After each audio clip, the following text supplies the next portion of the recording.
So Friedrich Nietzsche, he wrote his philosophy from this sort of metaphorical mountaintop, right? Yeah. Just letting the weak fall. Yeah, completely detached from it all, Exactly. But then you have Boris Kriger, who wrote his philosophy while literally cleaning up vomit at 3 in the morning. which is just a wild It contrast. really is. So welcome to today's deep dive, everyone. We are exploring excerpts from Boris Kriger's book, Push the Falling Nietzsche. And it's a guide to madness, the universe, and, well, a cup of tea. Right. And our mission today is really to examine Krieger's extraordinary life. I mean, he goes from an over-empathetic priest catching the falling to a cosmic theorist. Yeah, we want to approach his story with sympathy, for sure. But, we also need to keep a critical eye on some of these really bold claims he makes. Definitely. And the contrast between the two thinkers is just incredibly stark. I mean, Nietzsche coined this concept of, well, pushing the falling. Which basically means letting weak systems or people just fail, right? Like making way for strength. Exactly.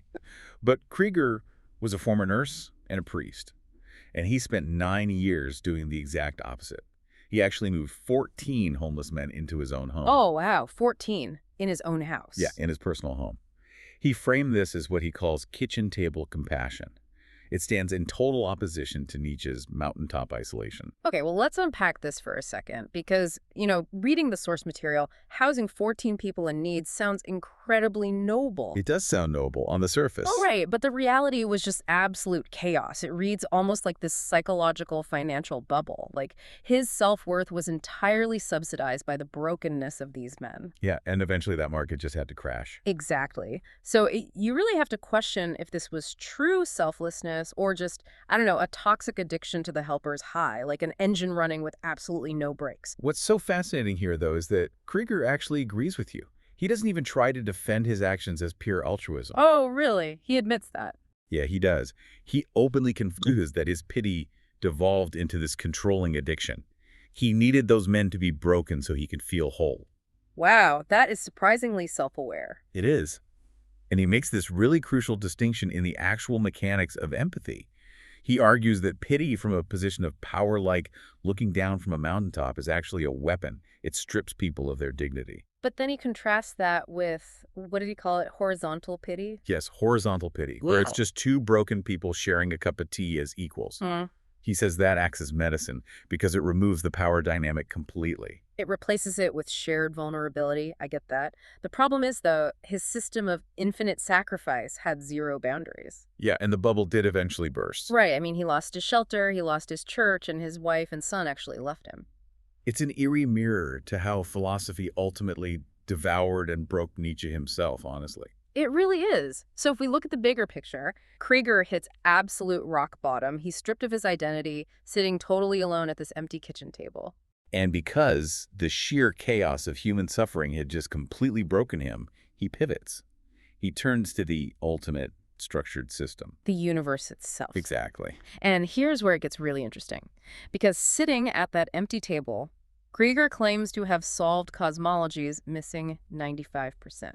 The dark matter and dark energy that scientists have literally been hunting for decades. Right. And he claims to do it using a single mathematical formula with zero free parameters. So just to put that in perspective, for anyone not dealing in astrophysics every day, a free parameter is essentially a scientific fudge factor. Like a number you just plug in to make the math work. Yeah, researchers have to manually plug it into an equation to force their theory to match reality. But Krieger claims his equation needs absolutely zero fudge factors. Okay, so how does he say it works? Well, he asserts that by mathematically separating the cosmological constant, which is basically the fundamental shape and push of space, from vacuum energy. Which is the random bubbling of quantum particles. Yeah, exactly. By separating those, his formula works perfectly on its own. He proposes this beautifully self-consistent universe. Okay, but a former priest, sitting in the wreckage of his personal life, claims to solve the greatest mysteries of astrophysics. I mean, I have to push back here. That is completely fair. Is this actually a brilliant scientific breakthrough, or are we just watching a Nietzsche-level hallucination born from severe trauma? Well, this raises such an important question about the line between profound insight and total delusion. And it's a boundary Krieger himself is hyper-aware of. Because he knows exactly how Nietzsche slipped into madness in his isolation. Exactly. But the mechanical difference for Krieger is the feedback loop. His wife and son eventually returned to that kitchen table. So he wasn't alone anymore. Right. Having people around who can push back, challenge you, and just keep you grounded, it acts as this crucial psychological damping mechanism. And Nietzsche completely lacked that grounding up on his solitary mountaintop. Precisely. A system running without that grounding mechanism, without a safe place to fail, will inevitably tear itself apart. You know, it's easy to look at Krieger's extreme life as just this anomaly, but we all live in a relentless culture that pushes Nietzsche's demand to constantly overcome. Who always project strength. Yeah. Exactly. But Krieger's life proves the absolute survival value of having a kitchen table. Just a safe place where you can rest, admit your weakness, and share a cup of tea with someone who actually sees you. It's essential for survival. It really is. Which leaves us with a final, provocative thought for you to take away. If Krieger's formula is actually correct, and the universe is perfectly self-consistent, requiring no external tweaking, Right. yet it still contains the capacity for immense, senseless human suffering, does that make the universe's design a beautiful masterpiece or a cruel trap? Ponder that over your next cup of tea.